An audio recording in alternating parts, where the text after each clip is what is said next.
CDI, 3 lettres qui rassurent tes parents, 3 lettres qui t'emprisonnent. Parce que voilà la vérité que personne ne te dit. La sécurité de l'emploi n'existe plus.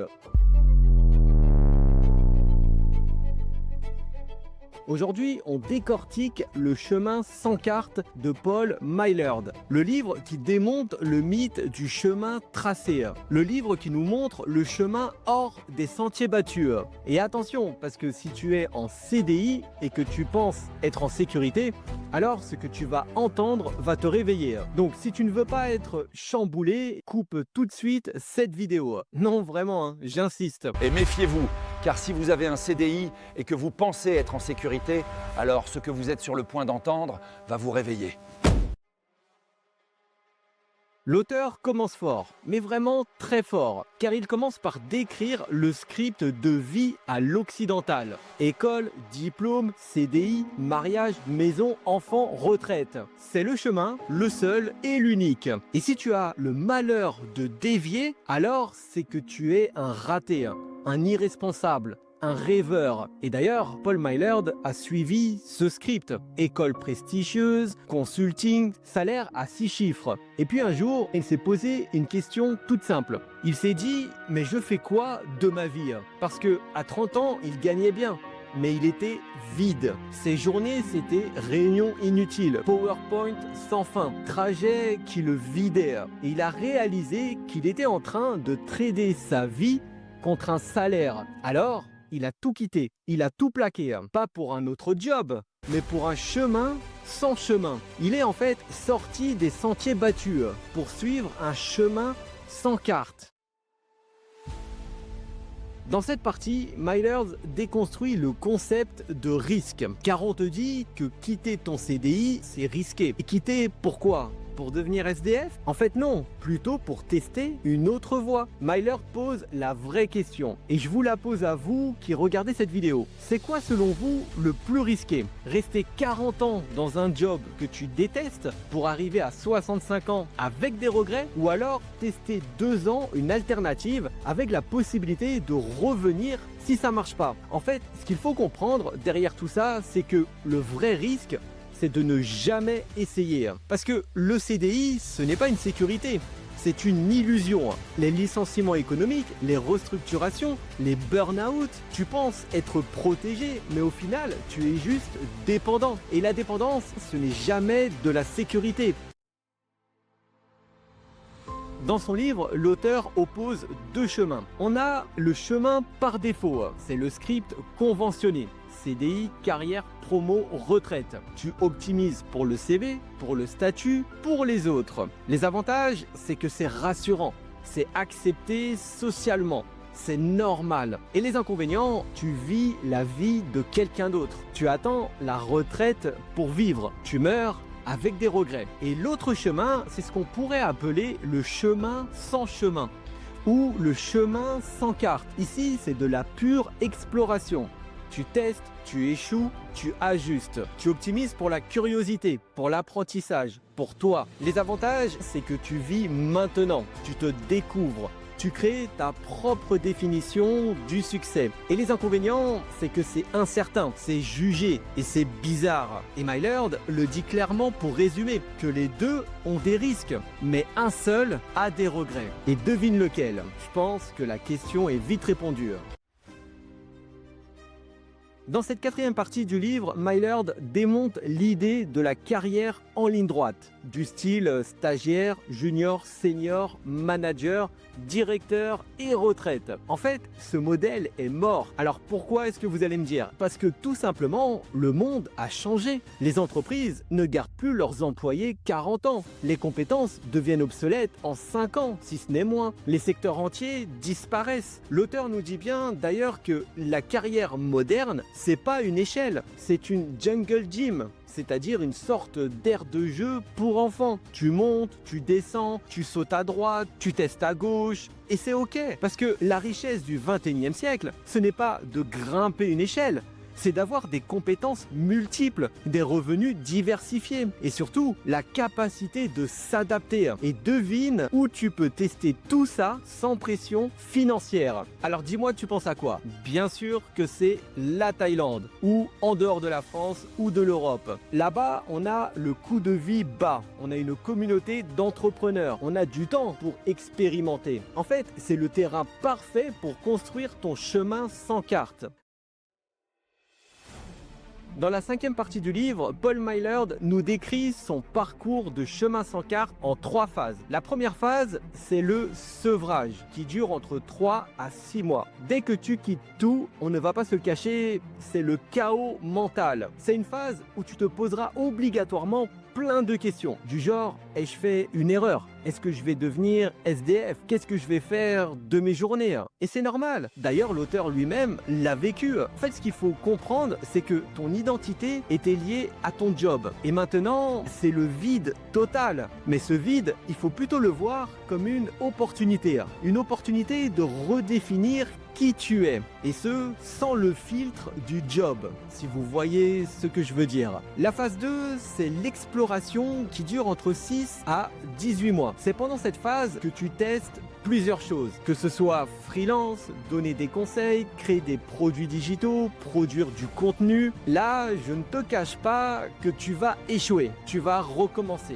même plusieurs fois, mais tu ajusteras. Et petit à petit, tu trouveras ce qui fonctionne pour toi. Ce ne sera pas le truc parfait, mais juste un truc qui te permettra de vivre et de respirer. Et la phase 3, c'est la construction qui commence à partir de 18 mois et qui ne s'arrête pas. Là, tu as trouvé ton truc et tu construis dessus. Tu n'es plus en mode survie, tu es en mode vie. Et un jour, tu réaliseras et tu te diras qu'il est hors de question de revenir en arrière. Paul Meillard le dit si bien, la phase 1 fait peur, la phase 2 est excitante, et la phase 3 est addictive. Et moi-même, qui suis passé par là en 2015, alors que j'avais un CDI très bien payé et une carrière toute tracée, franchement, je peux vous dire que c'est vrai.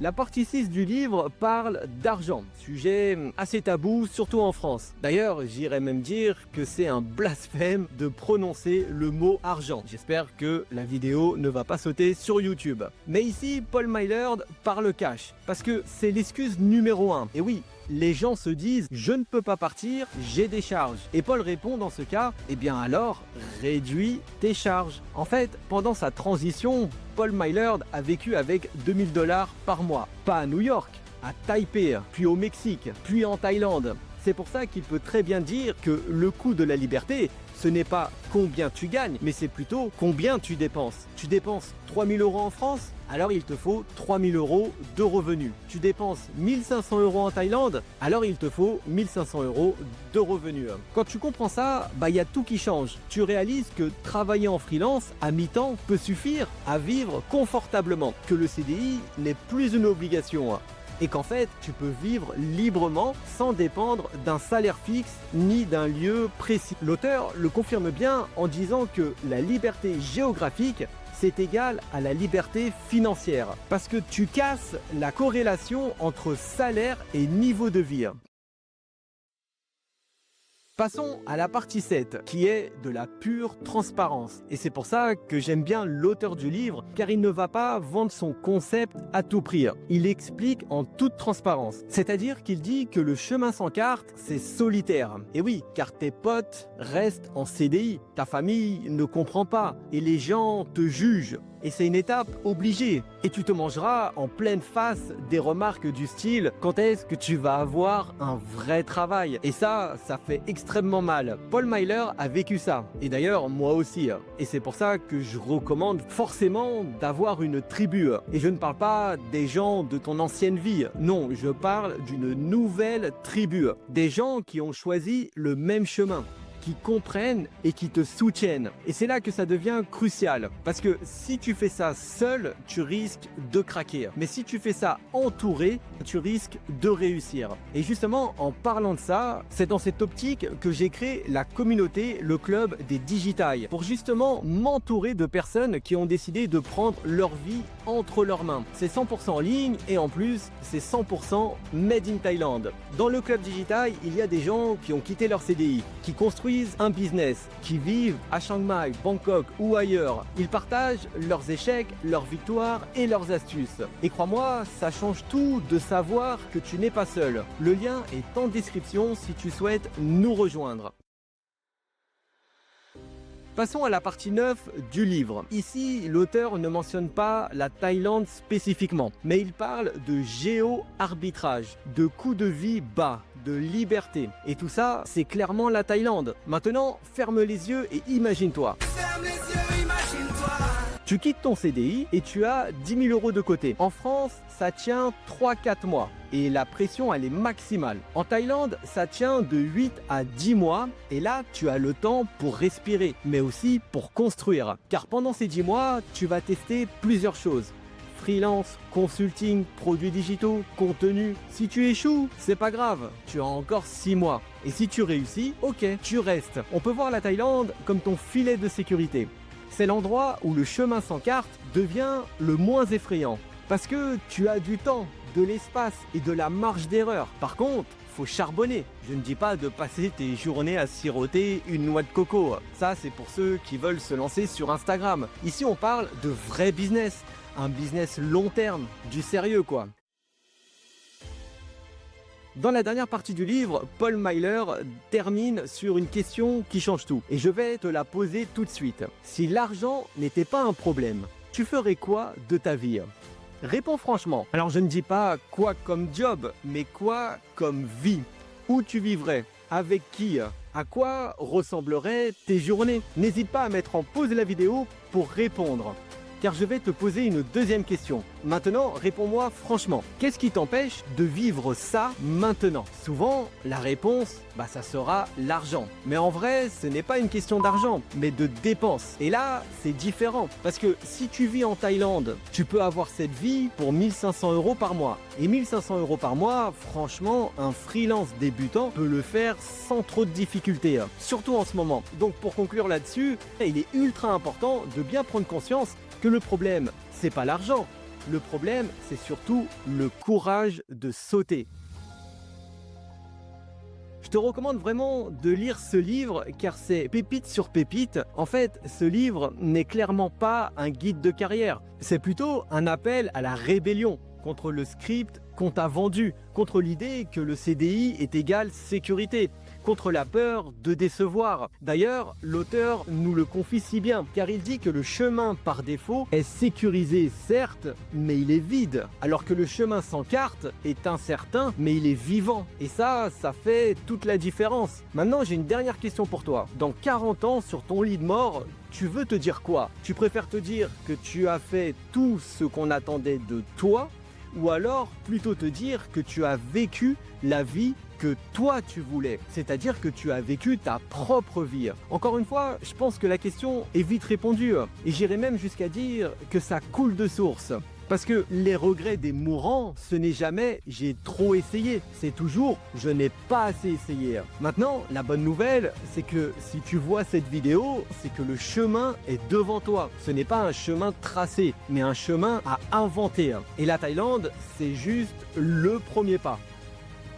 J'espère vraiment que cette vidéo t'a plu car moi le livre m'a mis une sacrée claque. Il a été publié en 2022 et il ne me semble pas qu'une version ait été traduite en français. En tout cas, si c'est le cas, n'hésitez pas à me le dire en commentaire car je le relirai très bien en français. Actuellement, j'ai 42 ans et ce livre est clairement un manifeste pour les 30 à 45 ans qui sont en plein questionnement. Donc je t'invite vraiment à le lire et ne pas attendre d'avoir non plus 30 ans pour le lire. Merci d'avoir regardé jusqu'au bout. Si cette vidéo t'a fait réfléchir, alors donne un like. Si tu as déjà quitté le chemin par défaut, alors s'il te plaît, dis-le moi en commentaire, partage ton histoire et je me ferai un plaisir de le lire.